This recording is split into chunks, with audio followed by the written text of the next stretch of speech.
백낙청 교수님이 그 백낙청 TV에서 인터뷰를 하셨는데 이번 당대표 선거의 본질을 가장 저는 뭐 명쾌하게 잘 분석을 하셨다라고 봐요. 그 연세가 있으시기 때문에 여러분들이 좀 이야기를 들으시기에는 좀 지루하시죠. 지루해서 인터뷰를 보시는데 좀 한계가 있으시겠지만은 어쨌건 간에 우리 백낙청 교수님이 진보 진영을 대표하는 뭐 그런 지식인이시잖아요. 그런 지식인답게 이번 당대표 선거의 본질이 무엇인지를 이게 너무나 잘 정리를 해주셨습니다. 그래서 우리 백낙청 교수님 인터뷰를 한번 같이 보시고 요거 이제 반정부 세력론은 제가 제일 처음 얘기를 한 것이기 때문에 인터뷰 보시고 제가 좀 더 부연 설명을 해드리도록 하겠습니다. 합니다. 제가 이제 촛불혁명을 표준으로 보면 좀 어떻게 보면 더 편파적이랄 수도 있고 네. 더 단호한 평가가 나오는데 이거는 한국 정당의 역사에서도 아주 이례적인 전당대회였다고 봐요. 그러니까 통상적인 당권 경쟁이나 당 노선 토의하는 자리가 아니고 저는 이재명 정부가 4기 민주당 정부인 건 분명하지만은 동시에 이거는 2기 촛불 정부라는 게 더 핵심적인 사안이고 그런 관점에서 본다면은 2기 촛불 정부에 대한 반대 세력들이 네네. 거의 총골개한 네네. 되어 있다고 봐요. 그러니까 2기 촛불 정부를 망치느냐 안 망치느냐가 이게 참 관건이었지. 네네. 무슨 우아하게 정책 토론하고 그런 자리가 아니었다고 봐요. 그리고 정직하지가 못했잖아요. 그 이슈에 대해서.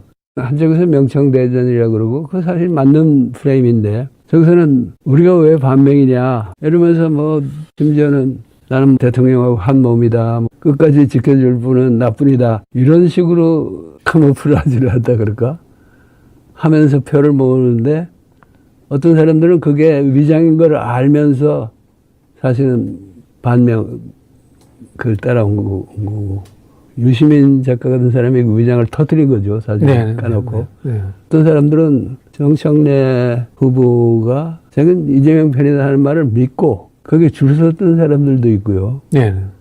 토론이 성립할 수가 없었다고 합니다. 네. 네. 그런데 박진영 교수도 어제 한겨레 TV인가를 보니까 결과를 한마디로 사필 규정이라고 그랬어요. 네네. 사필 규정이라 그러면 그건 정의와 부정의의 싸움이었다는 말입니까? 정의와 부정이 요 보기는 그렇고요. 그냥 이게 우리가 사상의 흐름도 있지만은 힘의 흐름 그리고 또 체제가 주는 또 역작용도 있지 않습니까? 우리가 시대적 흐름이 체제를 만드는데 체제가 또 시대적 흐름을 다시 또 끌고 갈 수도 있지 않습니까? 네. 그런 측면에서 집권 여당 초창기에는 어쩔 수 없이 대통령 노선에 동의하는 것이 국정을 끌고 갈 수 있는 유일한 방법이 아닌가라는 측면에서 저는 사필 규정이라는. 아니 그게 상식인데요. 네. 사실은 대통령의 국정을 끌고 가는 힘을 무력화시키려는 대회였다고 봐요. 그래서 네네. 나는 사필 규정의 말에 동의합니다. 네. 그리고 촛불혁명의 관점에서 본다는 것도 사실은 같은 뜻이고요. 네. 사람들이 촛불 시위가 일어날 때는 다 열렬히 참여를 하고 또 그 덕에 정권 교체의 기회가 생기니까 정권 교체를 위해서 운동을 하는데 그게 촛불 시민들이 만들어준 기회일 뿐 아니라 실제로 촛불 시민들이 대통령까지 만들어주는 네. 혁명의 과정이라는 사실은 잘 인지를 못하는 것 같아요. 상당히 잊어버리는 것 같아요. 네. 문재인 대통령의 경우는 그건 뭐 촛불 시민이 만들어준 대통령인 게 너무나 분명하고 네. 이재명 대통령도 떨어졌지만은 그때 2022년 22년이죠. 네. 22년에 선거는 촛불 시민이 만들어준 후보였죠. 네. 그 뭐 촛불 혁명 아니었으면은 민주당 후보가 됐겠습니까? 근데 이제 그 과정에 여러 가지 그걸 좌절시키려는 노력들이 있었고, 암살 위기도 넘겼고, 일종의 그 사법 살인을 해가지고 자격 박탈하려는 노력이 여러 가지로 벌어졌는데 그때는 당내에 상당한 호응 세력이 있었잖아요. 네. 그 사람들이 이제 그걸 수박이라고 불렀는데 네. 네. 그 수박의 대다수는 그 다음에 총선 때 혁신 공천을 하면서 제거가 됐어요. 이기 촛불 정부에 반대하는 사람들은 그 수박만이 아니었어요. 제가 보기에는 이번에 이재명 대통령 반대편에 섰던 사람도 그때 이재명 후보를 지지하긴 했지만은 네. 네. 이재명 아니고는 이길 길이 없으니까 네. 지지한 거고. 난 유시민 씨 같은 사람이 응원을 많이 해줬는데 그것도 그렇다고 봅니다. 그러나 당의 주인은 자기들이고 네. 자기들이고 이재명 대통령 시켜놓으면은 네. 응원해준 원래 당의 주인 말을 좀 잘 네. 듣고 네. 또 5년 끝나면은 자기들이 다시 당을 접수해서 차기 정권을 재창출하려고 그런 생각으로 지지했던 건데 가만히 보니까 몇 년 안에 뭐 레이미다교 이런 사람이 아니거든요. 이거 너무 잘한단 말이에요. 네. 오히려 너무 잘해서 위기의식을 느꼈고 또 실제로 내가 그 내용은 모르지만은 이쪽에서는 자기들이 만들어준 대통령이라고 생각하는데 말을 고분고분 안 들으니까 네. 네가 이럴 수가 있냐. 그래가지고 이번에 정청래 대표의 어떤 개인적인 야심이랄까 네. 이런 거하고도 결합이 돼서 사실은 정청래 씨가 그 진행에 수장을 노릇할 감은 아니라고 보는데 네. 어쨌든 그 자리에 있고 네. 또 준비를 했잖아요. 네. 네. 네. 그러니까 이제 그 사람을 앞세우고 당 내뿐 아니라 당 안팎에 반촛불 세력이 총집결했다고 봅니다. 네. 그러니까 반촛불이라는 거는 촛불 시위 때부터 촛불 반대했다는 뜻이 아니라 네.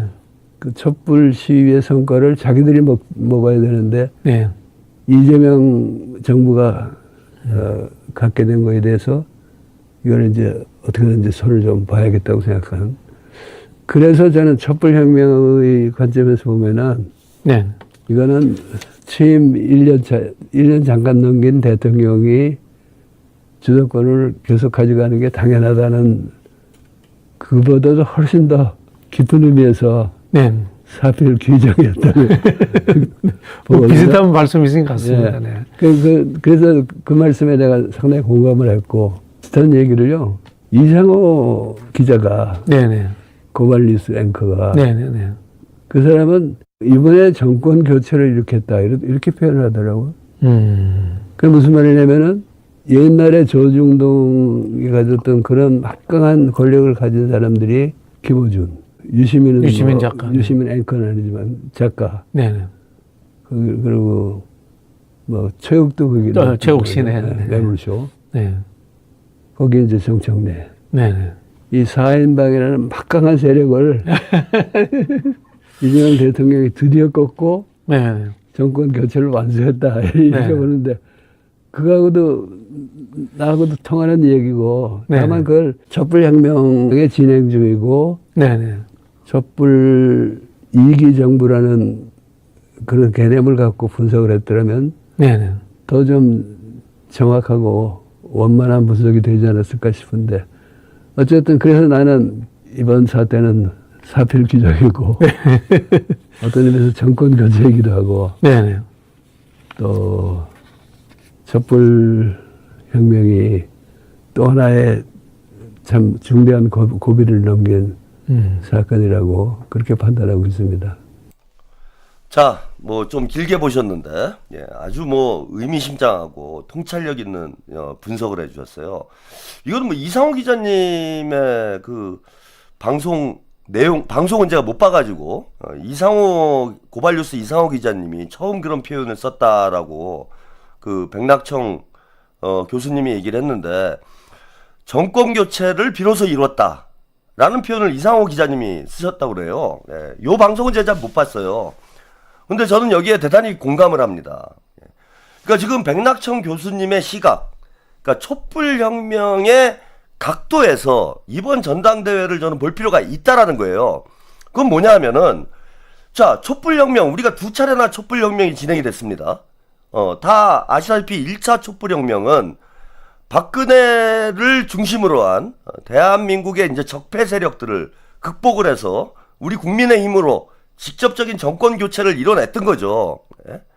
그래서 문재인 정부라는 촛불 정부가 탄생을 했습니다. 혁명이 일어난 거예요. 말 그대로 촛불 혁명이 일어났잖아요. 혁명이라는 건 권력의 중심이 이동을 한다는 거예요. 혁명은. 예? 권력이 교체되는 걸 우리가 흔히 혁명이라고 얘기를 하잖아. 예컨대 프랑스 대혁명, 프랑스 대혁명이라고 하면은 왕과 봉건 귀족들의 권력 독점을 무너뜨리고 부르주아 자본가들과 시민이 연합을 해서 체제를 뒤엎는 걸 혁명이라고 그래요. 프랑스 혁명 권력이 이동을 했잖아요, 그죠? 봉건 영주들과 그를 대표하는 절대 군주에서 부르주아들과 시민들로 권력이 이동하면서 공화정이라는 게 탄생을 했어요. 권력의 교체가 일어나는 과정을 우리가 흔히 혁명이라고 하는 겁니다. 그러면은 지난 1차 촛불혁명은요, 권력이 어디서 어디로 이동을 한 거냐? 대한민국의 극우 보수 세력들, 수구 세력이 2017년 17년 촛불혁명 이전까지는 대한민국의 주류 세력이었어요. 근데 촛불혁명에 의해서 국민들이 들고 일어나면서 자, 극우 세력들이 독점해온 극우 보수 세력들이 독점해온 이 권력을 시민의 힘으로 무너뜨렸어. 그래서 문재인 정부 시민으로 권력을 이동시킨 거예요. 극우 보수 세력으로부터 시민들에게 권력을 이동시켰어. 이게 혁명인 거예요. 촛불 들고 100만 명이 나와가지고 박근혜가 탄핵됐다라는 게 혁명이 아니라 권력의 중심이 시민으로 이동을 했다. 극우 보수 세력에서 시민으로 권력이 이동됐기 때문에 이것을 우리가 촛불혁명이라고 명명을 하는 거야. 그 이전에 우리 시민들은 권력이 없었어.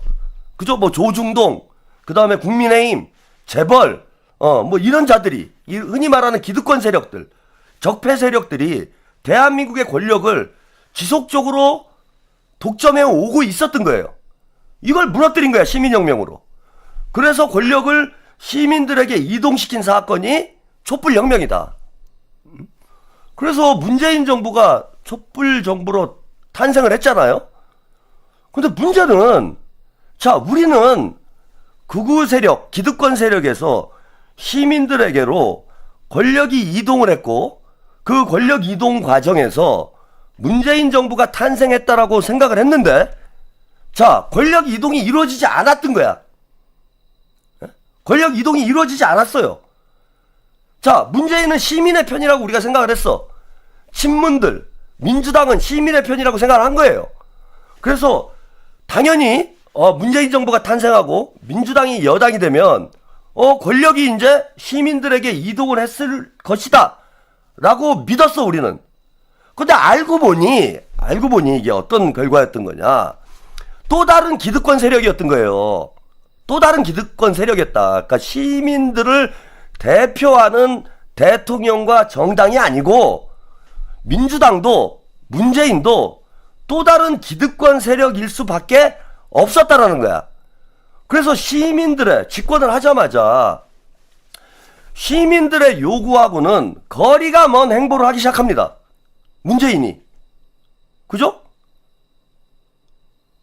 적폐청산과 사회대개혁이라는 촛불혁명의 과제를 외면을 하고 기득권 세력과 야합을 해서 결국은 대한민국을 다시 극우 보수 세력에게 권력을 넘겨주는데 일조를 하게 돼요. 이게 1차 촛불혁명의 실패 과정이라는 거예요. 1차 촛불혁명 우리가 실패를 한 거야. 닦아놓고 문재인이 국민을 대표하고 시민을 대표하는 그런 정부인 줄 알았는데, 한마디로 촛불 정부인 줄 알았는데, 알고 보니 문재인과 친문 세력들도 기득권의 일부였다라는 거죠. 그걸 우리가 깨달은 건 언제였냐? 2022년에 깨달은 거예요. 2017년까지는 우리 시민들이 못 깨달았어. 저는 그때 이재명 후보를 제가 지지를 했는데, 이재명 후보를 지지했던 이유는 문재인 정부와 민주당의 주류 세력으로는 촛불혁명을 완수할 수 없다라는 게 제가 내린 당시의 결론이었어요.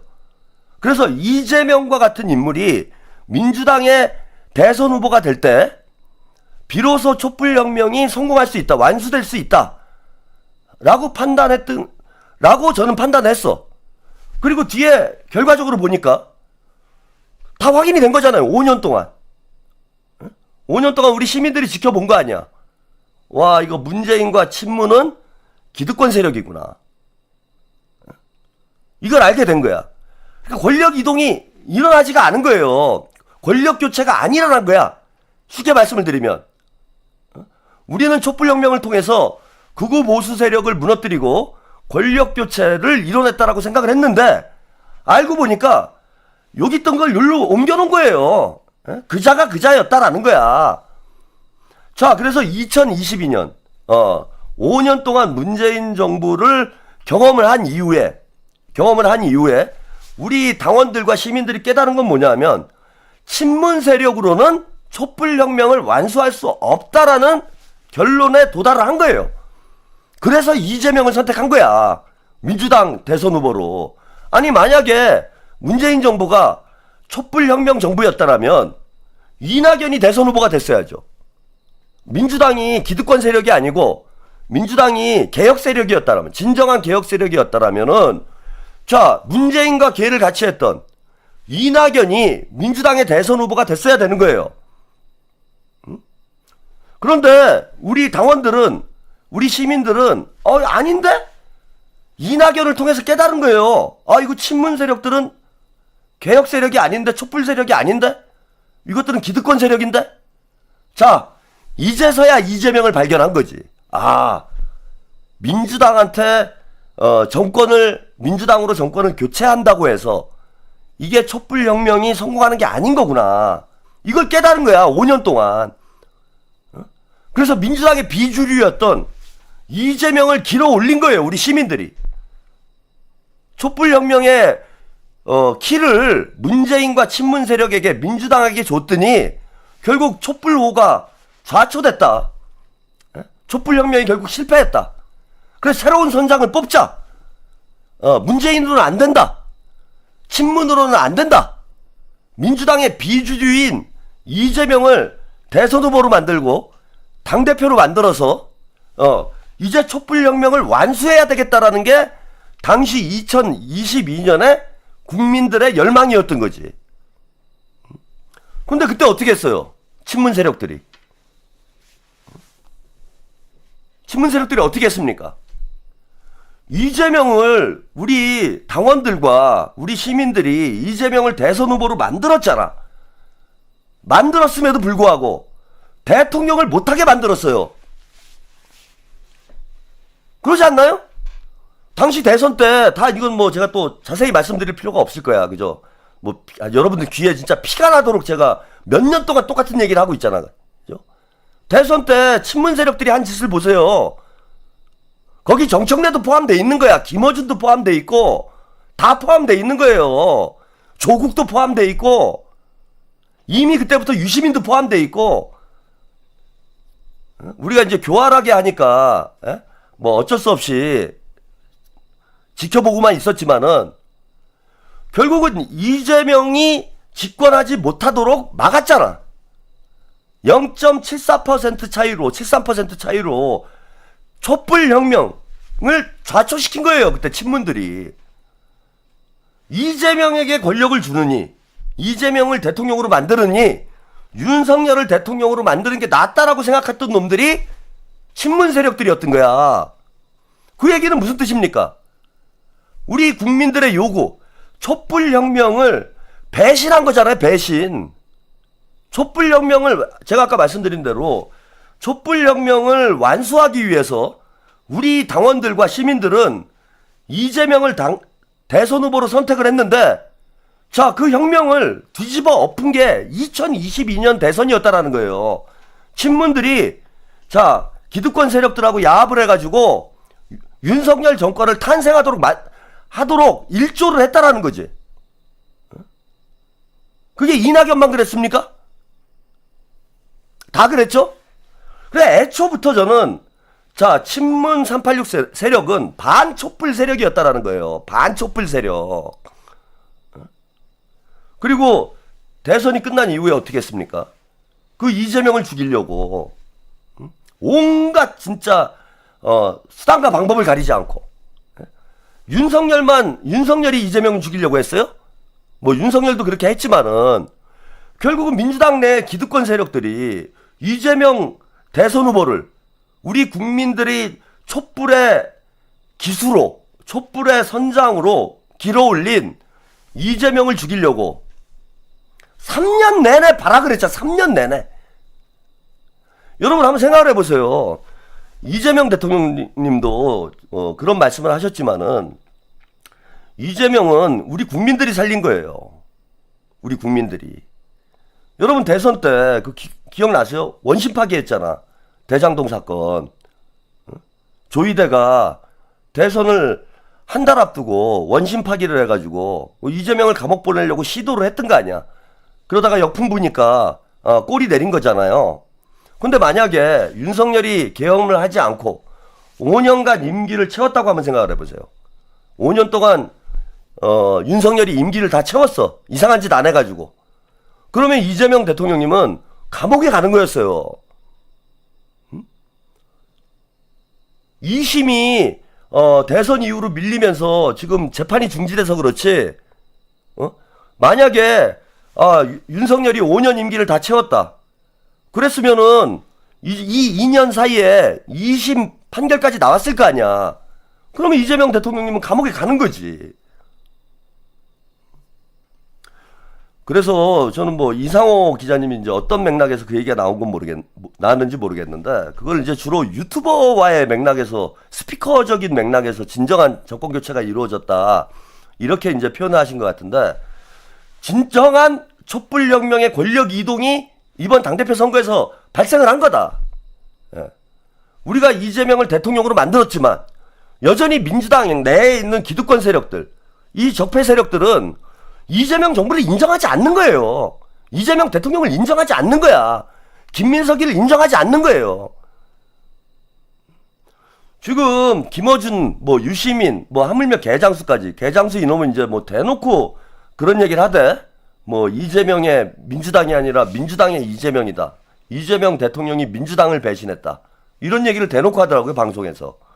왜 얘네들이 민주당을 배신했다라고 생각을 하겠어요? 그리고 털레반들이 왜 저렇게까지 발악을 하겠어요, 여러분? 자신들의 기득권이 무너지고 있다라는 걸 직감을 하고 있는 거예요, 지금.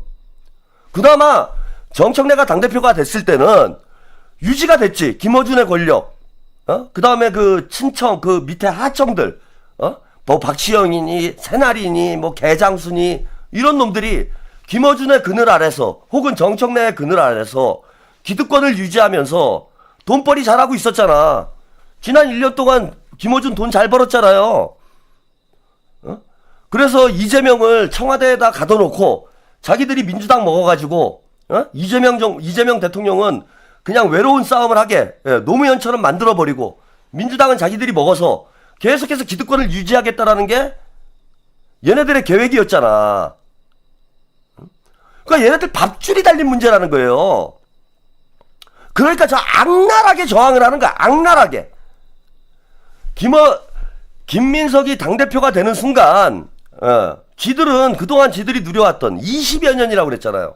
노무현 대통령이 당선되고 나서 지금까지 20여 년 동안 이것들이 민주당의 주류 세력을 해왔어. 친문 386들.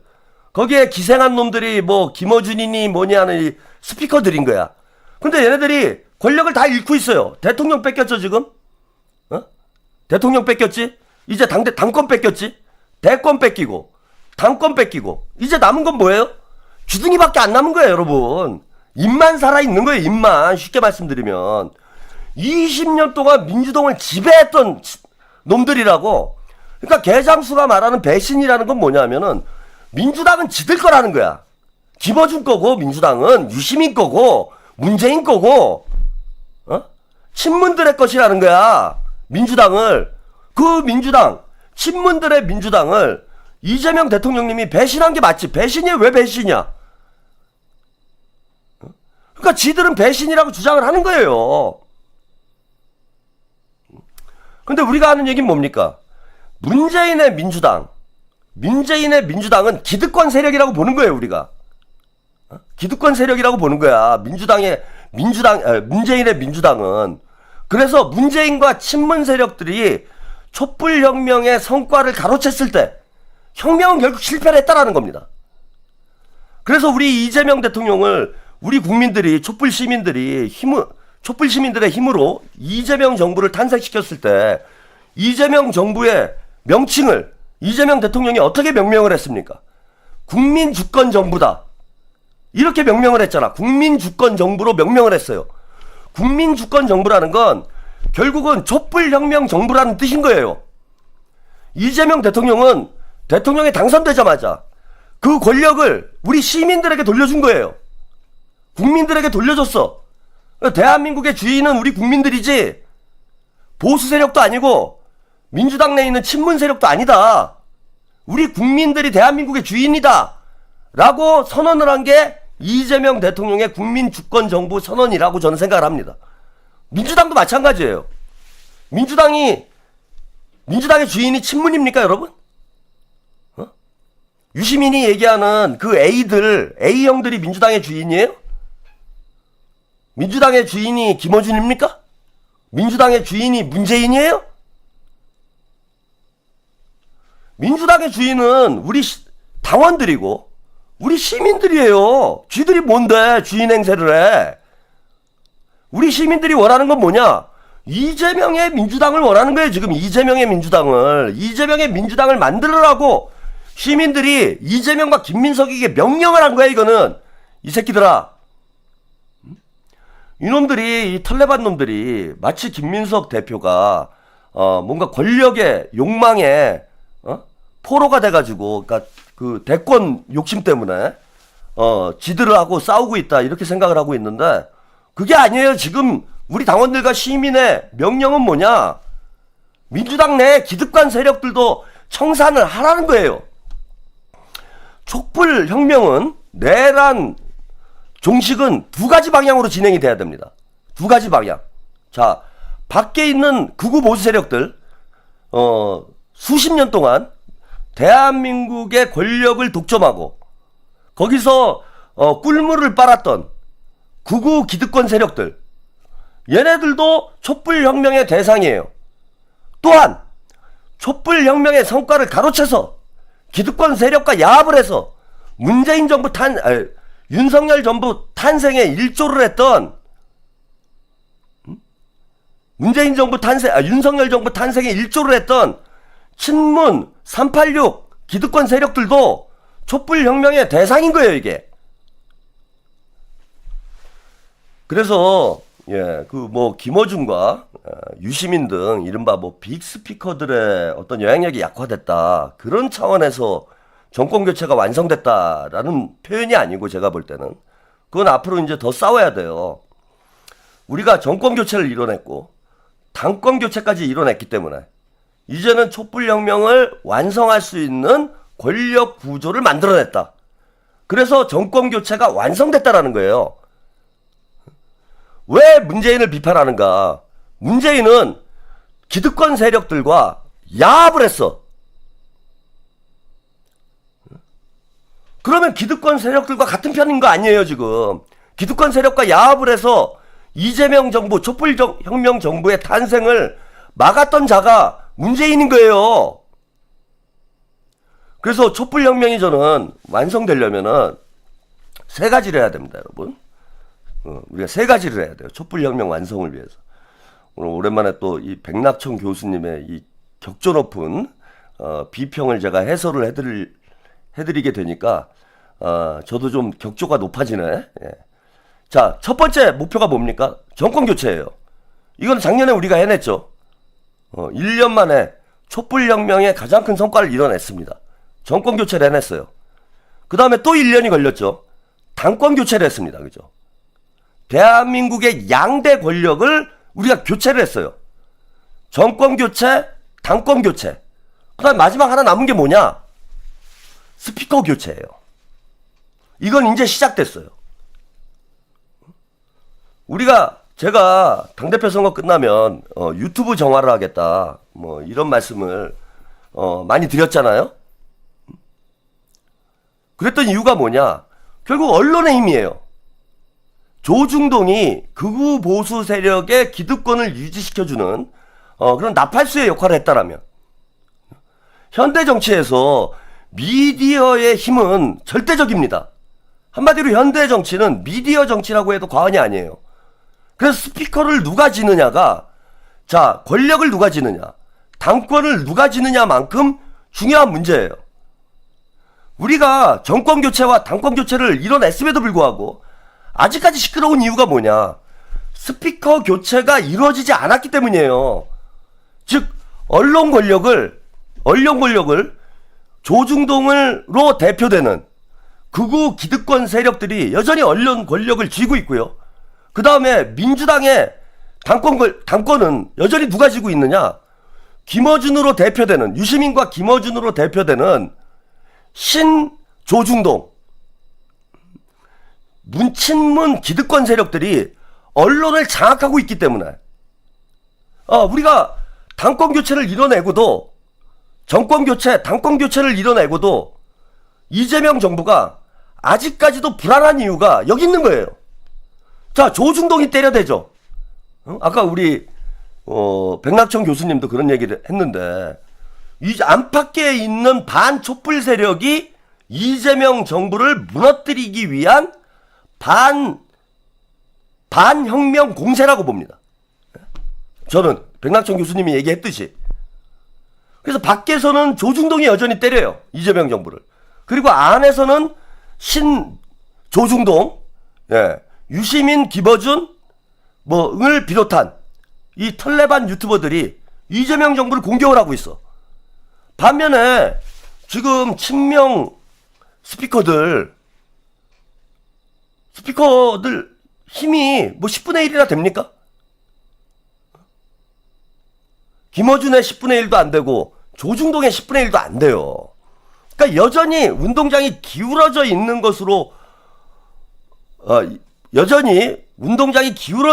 것으로 보이는 이유가 뭐냐? 스피커의 절대적 열세예요, 지금. 그래서 저는 세 가지를 완성을 해야 된다고 봅니다. 이재명 대통령님도 아마 뭐 제 방송을 보실런지 모르겠는데, 김민석 당대표하고 이재명 대통령님이 지금부터 신경을 써야 될 문제는 뭐냐? 자, 정권 교체 이뤄냈어요. 당권 교체 이뤄냈습니다. 그럼 다 끝날 것 같았죠? 끝나지 않잖아. 왜? 스피커 교체가 안 이루어졌기 때문에 그렇습니다. 노무현 정부가 조중동의 공격에 의해서 무너졌던 것처럼 지금 스피커 교체를 못 해내면 결국 이재명 정부는 양 안팎에서 계속해서 공격을 당하면서 흔들릴 수밖에 없어요. 대통령님 지지율이 떨어지는 이유도 마찬가지입니다. 친명 유튜브를 보는 사람들이 몇 명이나 됩니까, 여러분? 친명 유튜브 다 합쳐도 김어준의 반도 안 돼요. 그래서 이제 촛불혁명을 저는 3단계에 접어들었다고 봐요. 3단계에 접어들었다. 1단계 1차 촛불혁명 정권 교체입니다. 그 다음에 2차 촛불혁명 당권 교체예요. 여기까지 해냈어.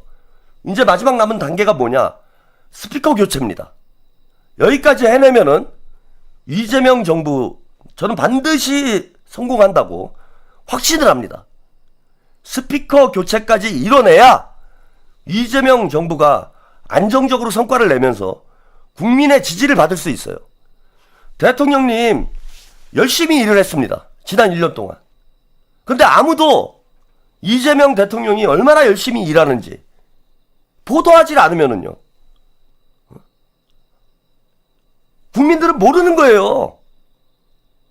맨날 민주당에서 나오는 뉴스는 내부 권력투쟁으로 허구한 날 치고받는 이런 뉴스만 계속 쏟아져 나오는데 내부 갈등 때문에 대통령의 업적과 성과가 다 가려져 버리는데 과연 누가 이재명 대통령을 지지하겠습니까?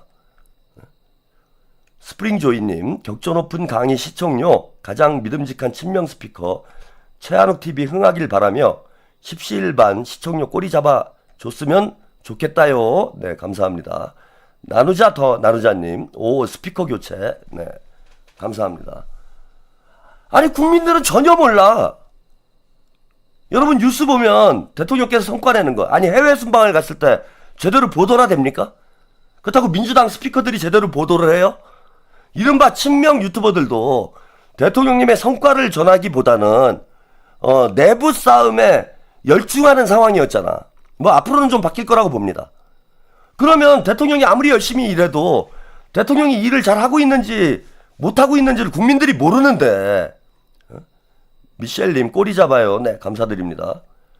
아니 대통령이 성과를 내는 걸 국민들이 알아야 지지를 할 거 아니에요. 근데 대통령이 뭘 하고 있는지 아무도 모르는데 어떻게 대통령이 지지를 하냐고. 심지어는 친민주당 스피커조차 대통령을 공격하고 있는 상황에서 어떻게 대통령 지지율이 오르겠습니까? 오를래야 오를 수가 없는 거예요. 허구한 날, 허구한 날 저기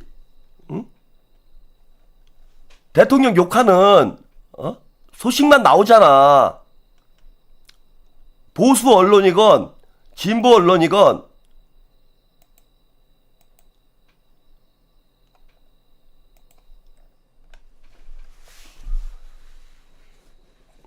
그래서 저는 이제 여러분들이 그 스피커 교체를 해주셔야 된다. 물론 뭐 이거 쉽게 되는 게 아니에요. 예, 우리 국민 여러분들이 이재명 정부의 성공을 위해서 해야 될 일이 뭐냐. 예, 촉새실언님, 잼잼하마님, 제갈량님 꼬리 참여, 네, 감사드립니다. 이 스피커 교체를 우리가 못 해내면은, 뭐 저는 이거 몇 년 전부터 하던 얘기예요, 사실은. 뭐 새로운 얘기도 아니고, 백낙천 교수님이 저하고 비슷한 의견을 피력을 해주셨기 때문에 다시 한번 뭐 정리해서 제가 뭐 말씀을 드리는 거지. 예. 뭐 이거 저는 뭐 수년 동안 계속해서 하던 얘기입니다. 김어준이 민주진보 진영 내에서 압도적인 영향력을 가지고 있는 이런 조건에서는 결국 대통령 권력 교체를 해도, 정권 교체를 해도, 당권 교체를 해도 이재명 정부가 성공하기 어렵다는 거죠. 예, 바위솔님 응원합니다. 네, 감사합니다. 정권 백년님 오케이. 예, 가게 제발 손님분들 가득하기를. 네, 감사합니다. 그래서 그거는 우리 시민 여러분들이 해주셔야 돼요. 우리가 뭐 조중동 폐간운동도 했지만은 지금 민주진보 진영의 스피커 지형을 바꿀 수 있는 건 이거는 권력으로 할 수 있는 문제도 아니잖아. 시민 여러분들의 힘으로 해야 되는 거잖아요. 시민 여러분들이 바꿔주셔야 바뀌는 거지. 근데 허구한 날 그 무슨 저지능 유튜브나 보고 앉아있고. 그러니까 진짜 참 답답한 거예요. 우리 친명, 우리 당원들 보면서도, 참 답답합니다, 제가.